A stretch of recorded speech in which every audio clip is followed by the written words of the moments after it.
ജിന്നിൻ്റെ പെണ്ണ് ഭാഗം 15. അവതരണം അപര.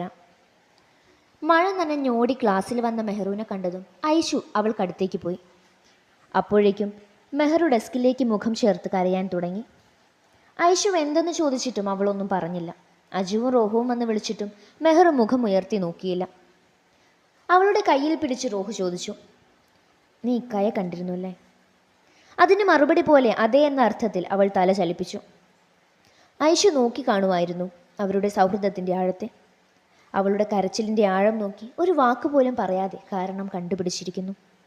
ആ നിമിഷം ഐഷു മനസ്സറിഞ്ഞ് പ്രാർത്ഥിച്ചു, എൻ്റെ റോഹൻ്റെ പെണ്ണായി ഇവരിലൊരാളായി മാറാൻ വിധി നൽകണേ പടച്ചോനെ. മെഹറൂനെ വിളിക്കാൻ നിന്ന ഐഷുവിനെ അവന്മാർ തടഞ്ഞു. കുറച്ച് കരയട്ടെ, അപ്പോൾ ഓക്കെ ആവും, വിളിക്കണ്ട. ലൈബ്രറിയിൽ ബുക്ക് എടുക്കാൻ പോയ മെഹറു എങ്ങനെ റോഹൻ്റെ ഇക്കാനെ കണ്ടു എന്ന് എത്ര ആലോചിച്ചിട്ടും ഐഷുവിന് മനസ്സിലായില്ല. കൂടുതലൊന്നും ചോദിക്കാൻ അപ്പോഴത്തെ സാഹചര്യത്തിൽ പറ്റിയതുമില്ല. ദിവസങ്ങൾ കടന്നുപോയിക്കൊണ്ടിരുന്നു. റിച്ചുവിൻ്റെ മുന്നിൽ എത്തിപ്പെടാനുള്ള സാഹചര്യങ്ങളെല്ലാം മെഹറു ഒഴിവാക്കി. എന്നാൽ അവളെ കാണാൻ ഒരു കാരണവുമില്ലാതെ റിച്ചു അവളുടെ ക്ലാസ്സിന് മുന്നിലൂടെ തേരാപാര നടന്നുകൊണ്ടിരുന്നു. മെർഫിയെ കാണാനെന്ന വ്യാജേന റിച്ചു മെഹറുവിൻ്റെ വീട്ടിൽ വന്നു. റിച്ചു എത്തുമ്പോൾ മെഹറു ഹാളിൽ ഇരുന്ന് TV കാണുകയാണ്. എന്തു പറ്റി ഉണ്ണിയാർച്ചയ്ക്ക്? വെല്ലുവിളിയെല്ലാം മറന്ന പോലെയാണല്ലോ നടപ്പ്. എന്തേ എൻ്റെ ഉള്ളിൽ ഒളിഞ്ഞു കിടക്കുന്ന നിന്നോടുള്ള ദിവ്യാനുരാഗം പുറത്തു കൊണ്ടുവരണ്ടേ നിനക്ക്? ചത്ത കുഞ്ഞിൻ്റെ ജാതകാരും നോക്കാറില്ല റിച്ചു എന്ന് പറഞ്ഞിട്ട് അവൾ പോയി. റിച്ചു റൂമിലെത്തുമ്പോൾ മെഹറു കിടക്കുകയായിരുന്നു. അവൻ കുറച്ചു നേരം അവളെ തന്നെ നോക്കി നിന്നു. അവളുടെ പഴയ പ്രസരിപ്പ് പോയ പോലെ, കുറച്ചു ദിവസം കൊണ്ട് കോലം കെട്ട അവസ്ഥ. നോക്കി നിൽക്കും തോറും അവനും വേദനയേറി. മെഹറു, സോറി ഡി, പെട്ടെന്ന് നിൻ്റെ മുന്നിൽ ജയിക്കാൻ വേണ്ടി പറഞ്ഞതാണ്. അത് നിനക്ക് ഇത്രയും വലിയ വേദനയായി തീരുമെന്ന് ഞാൻ കരുതിയില്ല. അപ്പോൾ നിൻ്റെ നാക്കടപ്പിക്കണം എന്ന് മാത്രമേ ഞാൻ ചിന്തിച്ചുള്ളൂ. Sorry D. മെഹറു ഞെട്ടിപ്പോയി. ഇങ്ങനെയൊരു കുറ്റസമ്മതം റിച്ചുവിൽ നിന്നും അവൾ പ്രതീക്ഷിച്ചില്ല. അവളൊന്നും പറയാത്തതുകൊണ്ട് റിച്ചു പതിയെ അവളുടെ അടുത്ത് പോയി തട്ടി വിളിച്ചു. മെഹറു പ്ലീസ് ഒന്ന് നോക്കടി. കുറേ നേരം ഇരുന്നിട്ടും അവളിൽ നിന്നും പ്രതികരണം ഒന്നും വരാത്തതുകൊണ്ട് റിച്ചു എഴുന്നേറ്റ് നടന്നു. എന്തിനെന്നറിയാതെ അവൻ്റെ മിഴികളും നിറഞ്ഞു മുന്നിലെ കാഴ്ചയെ മറയ്ക്കാൻ തുടങ്ങി. റിച്ചു പോയിട്ടും മെഹറൂന് സത്യം ഉൾക്കൊള്ളാനായില്ല. റിച്ചു പറഞ്ഞ വാക്കുകൾ ഓർക്കും തോറും അവളുടെ കണ്ണുകൾ നിറഞ്ഞൊഴുകിക്കൊണ്ടേയിരുന്നു. സന്തോഷം കൊണ്ടാണോ സങ്കടം കൊണ്ടാണോ എന്ന് മാത്രം അവൾക്കറിയാൻ വയ്യായിരുന്നു. പിറ്റേന്ന് അവന്മാരെ കണ്ടതും അവൾ ഇന്നലത്തെ സംഭവങ്ങൾ മുഴുവൻ പറഞ്ഞു. രണ്ടെണ്ണവും ഹാപ്പിയായി. ഉടനെ ഒന്നും നീ തോൽവി സമ്മതിക്കേണ്ട മെഹറു, കുറച്ച് നടക്കട്ടെ. റോഹൻ്റെ സംസാരം കേട്ടപ്പോൾ അജു പൊട്ടിച്ചിരിച്ചു. നല്ല ബെസ്റ്റ് അനിയൻ നീയാണടാ റോഹു, ഒറിജിനൽ അനിയൻ. റിച്ചുക്കാട് ഒരു യോഗം. അജു റോഹുവിൻ്റെ തോളിൽ തട്ടിക്കൊണ്ട് പറഞ്ഞു. നീ കൂടുതലങ്ങ് ചിരിക്കേണ്ട അജു, നിനക്കും വലിയൊരു യോഗം വീട്ടിൽ വളർന്നു വരുന്ന എന്താ ഓർമ്മ വേണം, നമ്മുടെ അല്ലുക്കുട്ടനെ. അത് കേട്ടതും സ്വിച്ച് ഇട്ട പോലെ അജുവിൻ്റെ ചിരി നിന്നു. കോളേജിൽ ചെന്നപ്പോൾ ഏതോ വിദ്യാർത്ഥി നേതാവിനെ തല്ലിയതിൻ്റെ പേരിൽ സ്ട്രൈക്ക് നടക്കുന്നു. ഇനി എന്ത് ചെയ്യുമെന്ന് ആലോചിച്ചുകൊണ്ട് നിന്നപ്പോഴാണ് നമ്മുടെ ഐഷു അവളുടെ വീട്ടിലേക്ക് ക്ഷണിച്ചത്. അതിനോടൊപ്പം അവന്മാർ കാണാതെ എന്നോടൊരപേക്ഷയും. പ്ലീസ് മെഹറു, ഒന്നവരെയും വിളിച്ചോണ്ട് വാടി, ഞാൻ കുറച്ച് നേരം റോഹൻ്റെ കൂടെ ചിലവഴിച്ചോട്ടെ. എന്തോ അവളുടെ അപേക്ഷ തള്ളാൻ തോന്നിയില്ല. നേരെ വെച്ച് പിടിച്ചു വർക്കലയ്ക്ക്, നമ്മുടെ ഐഷുവിൻ്റെ നാട്ടിലേക്ക്.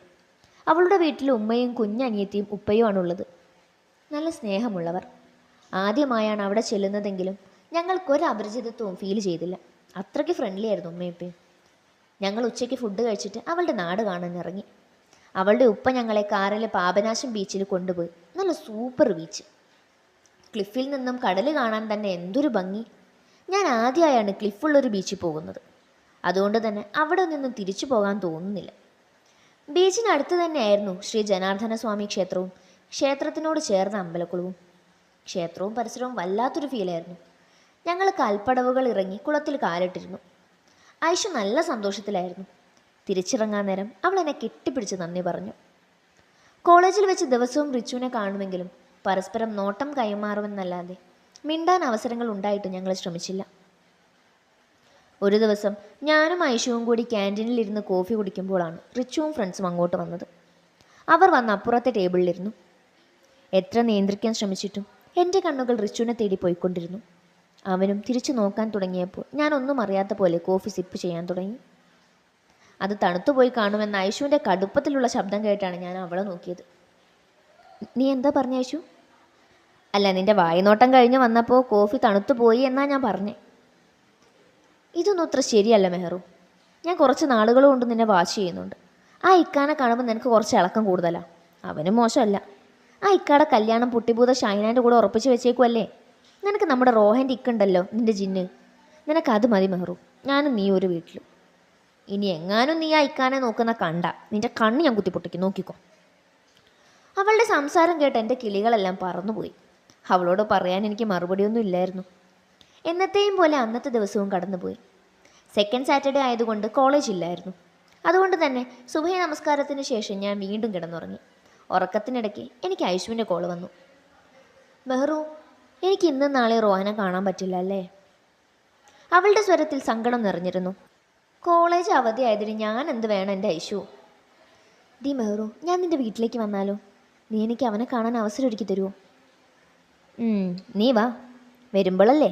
ഞാൻ ഉറക്കത്തിൽ അവളോട് എന്തൊക്കെയോ പറഞ്ഞു. ഉമ്മാടെ നിർത്താതെയുള്ള വിളി കേട്ടാണ് ഞാൻ ഉണർന്നത്. ഡി മെഹറു, എണീറ്റേ. നിൻ്റെ ഫ്രണ്ടും അവളുടെ പപ്പയും വന്നിട്ടുണ്ട്. ഫ്രണ്ടോ? ഏത് ഫ്രണ്ട്? ഞാൻ വേഗം താഴേക്ക് ചെന്ന് നോക്കി. അവിടെ 32 പല്ലും കാണിച്ച് ചിരിച്ചുകൊണ്ടിരിക്കണോ ഐഷു.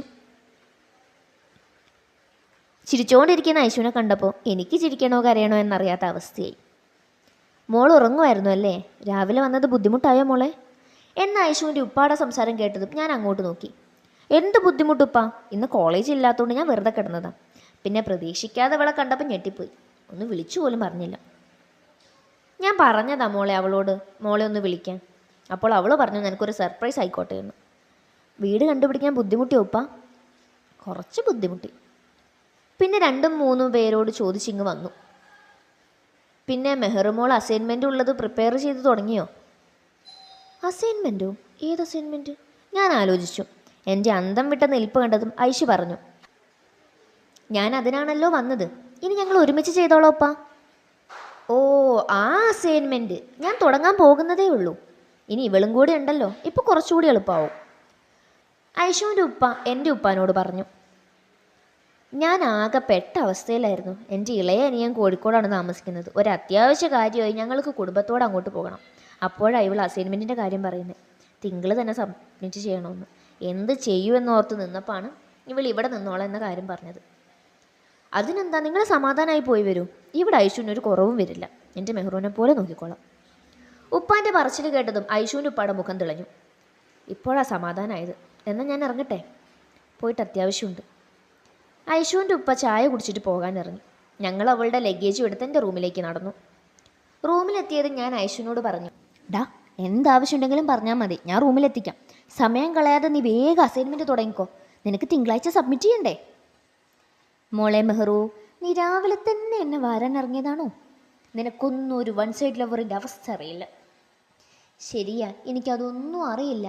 കാരണം ഞാൻ എൻ്റെ ചെക്കനുമായി എന്നും ബീച്ചിലും പാർക്കിലും കറങ്ങി നടന്ന് ഐസ്ക്രീമൊക്കെ കഴിച്ച് ഡ്യുവറ്റൊക്കെ പാടി നടക്കുമല്ലേ. ഒന്ന് പോടി പെണ്ണേ. നീ എൻ്റെ ശിശുത്വം സ്വീകരിച്ചു മെഹ്റു. അപ്പം നീ പറഞ്ഞതെല്ലാം നടക്കും. ഓ ശരി, ആദ്യം മോളെ റൂട്ട് ക്ലിയർ ആക്കി കാണിക്കുക, എന്നിട്ടല്ലേ. അതൊക്കെ പോട്ടെ മെഹ്റു, എൻ്റെ റോഹുവിനെ കാണാൻ എന്താ വഴി? നീ അവൻ്റെ ചങ്കല്ലേ, അപ്പോൾ ധൈര്യമായി അവൻ്റെ വീട്ടിൽ കയറി ചെല്ലാമല്ലോ. അവൾ പ്രതീക്ഷയോടെ എൻ്റെ മുഖത്തേക്ക് നോക്കി. അവനെ ഞാനിങ്ങ് വിളിച്ചു വരുത്താം, പോരെ? അത് വേണ്ട, നമുക്ക് അവൻ്റെ വീട്ടിൽ പോകാം. എനിക്ക് അവൻ്റെ വീടൊന്ന് കാണണം. പിന്നെ അവൻ്റെ ഉപ്പ ഉമ്മ, അതിലെല്ലാം ഉപരി എൻ്റെ മെഹ്റൂൻ്റെ മനം കവർന്ന ജിന്നില്ലേ, എൻ്റെ ഭാവി ചേട്ടൻ, ആ മുതലിനെ ഒന്ന് കാണണം. എൻ്റെ ഐഷു അറിയാൻ പാടില്ല എന്നിട്ട് ചോദിക്കുക, എൻ്റെ പുക കാണാനാണോ നീ രാവിലെ കുറ്റിയും പറിച്ച് വന്നത്? പ്ലീസ് ഡി മെഹ്റു, ഒന്ന് കൊണ്ടുപോടി. എന്തോ അവളുടെ ഭാവം കണ്ടപ്പോൾ എനിക്ക് പാവം തോന്നി. നീ വന്ന് ഫുഡ് കഴിക്കും, എന്നിട്ട് നമുക്ക് ആലോചിക്കാം. ഞാനും അവളും കൂടി ഫുഡ് കഴിക്കാൻ താഴെ എത്തി. ദോശയും സാമ്പാറും ആയിരുന്നു കഴിക്കാൻ. ഞങ്ങൾ ഫുഡ് കഴിക്കാൻ തുടങ്ങി. അപ്പോഴാണ് പുറത്ത് വണ്ടി വന്ന് നിൽക്കുന്ന സൗണ്ട് കേട്ടത്. മേഫി വന്നെന്ന് തോന്നുന്നു മോളെ. അവൻ രാവിലെ എവിടെ പോയതാ ഉമ്മി? എൻ്റെ കൊച്ച് രാവിലെ ചിക്കൻ വാങ്ങാൻ പോയതാ. അതെങ്ങനെ നീ അറിയാനാ? തിന്നാൻ നേരം ആവുമ്പോഴല്ലേ നീ ഇങ്ങോട്ട് വരാറുള്ളൂ. എൻ്റെ മേഫി ഐഷുമോൾക്ക് അറിയില്ലേ എന്നുമ്മ ചോദിച്ചു. ഇല്ല ഉമ്മ, ഞാൻ കണ്ടിട്ടില്ല, ഇന്ന് കാണാലോ. ഐഷുവിൻ്റെ മറുപടി കേട്ടതും ഉമ്മ അന്തം വിട്ട് അവളെ നോക്കി. അതെന്താ മോളെ, നീ മെഹ്റുവിൻ്റെ കോളേജിലല്ലേ, എന്നിട്ടെന്താ അവനെ കാണാഞ്ഞത്? മെഹ്റു, നിൻ്റെ ബ്രദർ നമ്മുടെ കോളേജിലുണ്ടോ? ഐഷുവിന് അത്ഭുതഭാവം. ഭാഗ്യത്തിന് ഉമ്മച്ചീൻ്റെ ഫോൺ റിങ് ചെയ്തതും ഉമ്മ എഴുന്നേറ്റ് പോയി. ഒരു കയ്യിൽ കവറും മറ്റേ കയ്യിൽ ബൈക്കിൻ്റെ കീ വിട്ട് കറക്കി കയറി വരുന്ന മെഹഫിയെ നോക്കി ഐഷു അന്തം വിട്ടിരുന്നു. ദീ മെഹറു, ഈ ഇക്കയല്ലേ മറ്റേ ഇക്ക? അവളുടെ കിളി പോയുള്ള ചോദ്യം കേട്ടതും എനിക്ക് ചിരി വന്നു. ഏത് മറ്റേ ഇക്ക ഐഷു? നമ്മുടെ കോളേജിലെ സൂപ്പർ സീനിയർ അല്ലേ? മറ്റേ പുട്ടിഭൂതത്തിൻ്റെ ക്ലാസ്സിലെ ഈ ഇക്കെന്തേ ഇവിടെ? അപ്പോഴേക്കും മെഹഫി ഉമ്മാ വന്നേ ചിക്കൻ വാങ്ങിയേ എന്ന് വിളിച്ചു പറഞ്ഞു. ഐഷു എന്നെ അവനെയും മാറി മാറി നോക്കി. മെഹഫി ഐഷുവിനെ അവിടെ കണ്ടതും ആദ്യം ഒന്ന് ഞെട്ടി, പിന്നെ ഒരു ചമ്മിയെ ചിരി തന്നിട്ട് കിച്ചണിലേക്ക് പോയി. മിണ്ടാതിരിക്കുന്ന ഐഷുവിനെ ഞാൻ പതിയെ തട്ടി വിളിച്ചു. ഈ ഇക്കയാണോ നിൻ്റെ ബ്രദർ? നീയൊക്കെ ഒരു ഫ്രണ്ടാണോ? ഇത്രയും നാളായിട്ടൊരു വാക്ക് പറഞ്ഞോ? ഫ്രണ്ടാണത്ര ഫ്രണ്ട്. ആ ഇക്കയാണ് നിൻ്റെ ബ്രദർ എന്ന് മനസ്സിലായത് ഞാൻ ഞെട്ടിപ്പോയി. എന്നാലേ ഐഷു, ഉള്ള ഞെട്ടലൊന്നും ഇപ്പോഴേ ഞെട്ടി തീർക്കണ്ട, ഇനിയും ഒത്തിരി ഞെട്ടാനുള്ളതാ. ഞാൻ പറഞ്ഞതിൻ്റെ അർത്ഥം മനസ്സിലായിട്ടാണോ മനസ്സിലാവാഞ്ഞിട്ടാണോ അവൾ കിളി പോയ പോലെ എന്നെ നോക്കി. ഞങ്ങൾ ഫുഡ് കഴിച്ചതിന് ശേഷം ബാൽക്കണിയിലേക്ക് പോയി. എന്നാലും നിൻ്റെ ബ്രദർ, ഹോ എനിക്ക് വിശ്വസിക്കാൻ വയ്യ. അന്ന് ഓണം ഫംഗ്ഷൻ എനിക്കൊരു സംശയം ഉണ്ടായിരുന്നു നിങ്ങൾ മുൻപരിചയമുള്ളവരാണെന്ന്. എന്നാലും സഹോദരങ്ങളാണെന്ന് ഞാൻ സ്വപ്നത്തെ പോലും വിചാരിച്ചിരുന്നില്ല. ഞങ്ങൾ സംസാരിക്കുന്നതിനിടയ്ക്ക് അജുവിൻ്റെ കോൾ വന്നു. ഞാൻ അവനോട് വീട്ടിലേക്ക് വരാൻ പറഞ്ഞു, ഒരു സർപ്രൈസ് ഉണ്ട് എന്ന് പറഞ്ഞു. ഒരു അരമണിക്കൂർ കഴിയും മുന്നേ അജുവിൻ്റെ സൗണ്ട് താഴെ കേട്ടു. ഒരു 5 മിനിറ്റ് കഴിഞ്ഞതും കുറച്ച് ചിപ്സുമായി അവൻ ബാൽക്കണിയിലെത്തി. ഐഷുവിനെ കണ്ടതും ചിരിച്ചോണ്ട് എപ്പോൾ എത്തിയെന്ന് ചോദിച്ചു. നീ എന്നെ ഇവിടെ കണ്ട് ഞെട്ടിയില്ലേ അജു? എന്തിന്? ഞാൻ താഴെ എത്തിയപ്പോഴേ മെഹഫീക്ക പറഞ്ഞു നീ വന്നിട്ടുണ്ടെന്ന്. അപ്പോഴൊന്ന് ഞെട്ടി. നിനക്ക് വേണേ ഞാൻ ഒന്നുകൂടി താഴെ പോയിട്ട് കയറി വരാം. അയ്യോ ഇതാരായിഷു എന്ന് പറഞ്ഞ് നിന്നെ കണ്ടൊന്ന് ഞെട്ടാം. എന്തേ, അത് മതിയോ? അയ്യോ അത് നിനക്കൊരു ബുദ്ധിമുട്ടായാലോ? അത്രയും ബുദ്ധിമുട്ടെടുക്കണ്ട കേട്ടോ. ഡി റോഹുവിനെ വിളിക്കണ്ടേ? ഞാൻ അവനെ വിളിക്കാം എന്ന് പറഞ്ഞ് അജു ഫോൺ എടുത്തു. വേണ്ട അജു വിളിക്കണ്ട, നമുക്ക് അവൻ്റെ വീട്ടിൽ പോകാം എന്ന് ഐഷു പറഞ്ഞു. അതെന്തിനാ അങ്ങ് പോകുന്നത്? അവൻ ഇങ്ങ് വരും, വിളിച്ചാൽ മതി. ഡാ അജു, നമുക്ക് അങ്ങോട്ട് പോകാം. ഐഷുവിന് അവൻ്റെ വീടൊന്ന് കാണണം പോലും. അതെന്താടി ഐഷു, നിനക്ക് എൻ്റെ വീട് കാണണ്ടേ? നീ അവൻ്റെ വീട് കാണാനാണോ അസൈൻമെൻറ്റ് എഴുതാനെന്ന് കള്ളം പറഞ്ഞു വന്നത്? ഈ പോക്ക് പോയ 2 വീട്ടുകാരും പരസ്പരം വീട് കാണേണ്ടി വരുമല്ലോ. ഐഷു ഞെട്ടി എൻ്റെ മുഖത്തേക്ക് നോക്കി. ഞാനൊന്നും പറഞ്ഞിട്ടില്ല എന്ന് കണ്ണുകൊണ്ട് കാണിച്ചു. അതെ, രണ്ടും കൂടി നിന്ന് കഥകളി ഒന്നും നടത്തണ്ട. ഇതൊക്കെ മനസ്സിലാക്കാൻ വെറും കോമൺ സെൻസ് മതി. ദാജു പ്ലീസ് അവനോട് പറയല്ലേ എന്ന് പറഞ്ഞ് ഐഷു അജുവിൻ്റെ കാല് പിടിക്കൽ തുടങ്ങി. അവളുടെ 1 സൈഡ് പ്രേമകഥ കേട്ടതും അതിൽ ആത്മാർത്ഥത ഉണ്ടെന്ന് തോന്നിയതും എന്നെപ്പോലെ അജുവും പച്ചക്കൊടി കാണിച്ചു. മെഹഫി ഞങ്ങളെ അപ്പച്ചിയുടെ വീട്ടിൽ കൊണ്ടാക്കാമെന്ന് പറഞ്ഞതും ഐഷു വേഗം റെഡിയാവാൻ പോയി. അവൾക്ക് എത്ര ഒരുങ്ങിയിട്ടും മതിയാവുന്നില്ലായിരുന്നു. അവസാനം ഞങ്ങളുടെ കളിയാക്കൽ സഹിക്കാൻ വയ്യാതെ അവൾ ഒരുങ്ങിയിറങ്ങി. ഒരു പിസ്താ ഗ്രീൻ ചുരിദാറിൽ അവൾ സുന്ദരിയായിരുന്നു. എൻ്റെ കോലം കണ്ടിട്ടാവാം അവൾ അടുത്ത് വന്ന് എന്നോട് ചോദിച്ചു, ഡി നീ ഒന്ന് നന്നായി ഒരുങ്ങിക്കേ, ഒന്നുമില്ലേലും നിൻ്റെ ജിന്നിൻ്റെ അടുത്തേക്കല്ലേ പോകുന്നേ? അതൊന്നും വേണ്ടടി, എന്നെ അവൻ ജനിച്ചപ്പോൾ തൊട്ട് കാണാൻ തുടങ്ങിയതല്ലേ. ഞങ്ങൾ ഉമ്മച്ചീനോട് യാത്ര പറഞ്ഞിറങ്ങി. അവിടെ ചെന്നതും ഐഷുവിന് ഭയങ്കര വിറയൽ. ആദ്യം കാണിച്ച ധൈര്യമൊന്നുമില്ല. നമുക്ക് തിരിച്ചു പോയാലോ മെഹറു? എൻ്റെ നെഞ്ചിപ്പോൾ പൊട്ടിപ്പോകും. ഒന്നും മിണ്ടാതെ വാടി, ഒരു ക്യാമൊക്കെ വന്നേക്കുന്നു.